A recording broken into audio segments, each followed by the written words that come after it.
7 अक्टूबर 2023 को हमास ने इजराइल के ऊपर अभी तक का सबसे बड़ा और ऐतिहासिक हमला किया था, लेकिन इसके करीब एक हफ्ते बाद 13 अक्टूबर 2024 को इजरायली सेना ने गाजा पर जमीनी हमला कर दिया था। लेकिन इसके बाद ही मिडिल ईस्ट में यमन का हूती इकलौता था जो 2000 किलोमीटर की दूरी पर होने के बावजूद भी इजराइल पर हमले कर रहा था। और तब से लेकर अब तक हूती के हमले बदस्तूर जारी हैं। हूती की मिसाइलें और ड्रोन लगातार इजराइल के दिल यानी तेल अवीव को जख्मी कर रहे हैं। लाल सागर से शुरू हुए हूती के हमलों ने अब इजराइल को चारों तरफ से घेर रखा है और मौजूदा समय में हूती इजराइल को अपना रौद्र रूप दिखा रहा है। और इसी कड़ी में हूती ने एक बार फिर से इजराइल के ऊपर एक बैलिस्टिक मिसाइल से हमला किया है। हूती ने तेल अवीव पर हाइपरसोनिक बैलिस्टिक मिसाइल फायर की, जिससे पूरे शहर में भगदड़ मच गई। जहां तहां लोगों की भीड़ अपनी जान बचाने के लिए अंडरग्राउंड बंकरों की तरफ भागने लगी। इस हमले को लेकर टाइम्स ऑफ इजराइल का कहना है कि बम शेल्टर में भागने के लिए मची भगदड़ में 18 लोग घायल हो गए। पिछले 8 दिनों में हूती ने ये 5वीं बार बैलिस्टिक मिसाइल फायर की है। इस हमले की वजह से बेन गुरेन एयरपोर्ट पर विमानों की आवाजाही करीब 30 मिनट तक रोकनी पड़ गई। इसी दौरान यूरोप से 5 विमान आ रहे थे, जिन्हें एयरपोर्ट से दूर रहने की हिदायत तक दी गई। हालांकि इस हमले को लेकर आईडीएफ का कहना है कि यमन से दागी गई एक मिसाइल को इजराइल के हवाई क्षेत्र के बाहर ही इंटरसेप्ट कर लिया गया, लेकिन इंटरसेप्टर मिसाइलों का मलबा गिरने के खतरे को देखते हुए हवाई हमलों के सायरन बजने लगे थे।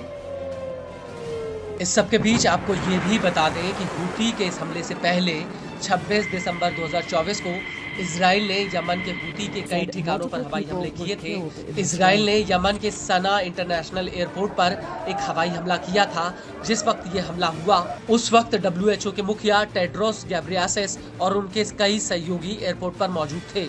इस हमले में उनके विमान के चालक दल में से एक सदस्य घायल हुआ, जबकि 2 लोगों की मौत हो गई। यह जानकारी UN न्यूज ने दी है।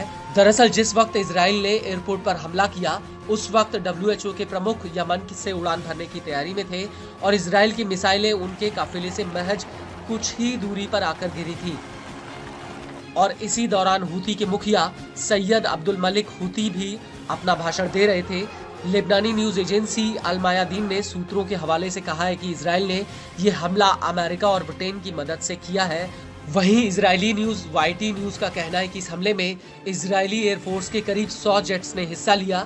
न्यूज एजेंसी के मुताबिक इजराइल का हूती पर यह अभी तक का सबसे बड़ा हमला है। इस हमले में सना एयरपोर्ट का कंट्रोल टावर निष्क्रिय हो गया। इसके अलावा वहां खड़े कई विमानों को नुकसान हुआ। इस हमले को लेकर PM नेतन्याहू ने भी कहा कि जब तक हूती का निपटारा नहीं हो जाता तब तक हमले जारी रहेंगे। אנחנו נמצאים במלחמת התקומה, דור המכבים של ימינו, ולפני שעה קלה חיל האוויר תקף מטרות של ארגון הטרור החותי בתימן, גם בקו החוף וגם בצנע. אנחנו נחושים לגדוע את זרוע הטרור הזה של ציר הרשע של איראן. אנחנו נתמיד בזה עד שנשלים את המלאכה. आपको बता दें कि IDF ने होदियादा बंदरगाह पर भी कई बिजली घरों को निशाना बनाया। YT न्यूज के मुताबिक इजरायली एयरफोर्स के विमान मिस्र और सऊदी अरब के करीब से होकर गुजरे और फिर यमन से कुछ ही दूरी पर उन्होंने सना पर मिसाइलों की बरसात कर दी। इस हमले को लेकर सऊदी की न्यूज एजेंसी अल हदथ TV का कहना है कि राजधानी सना के 7 शहरों पर हमला किया गया, जिसमें तेल डिपोज पर भी हमले हुए। वहीं न्यूज एजेंसी अल मायादीन का कहना है कि इजराइल ने यमन में नागरिक ठिकानों को निशाना बनाया है।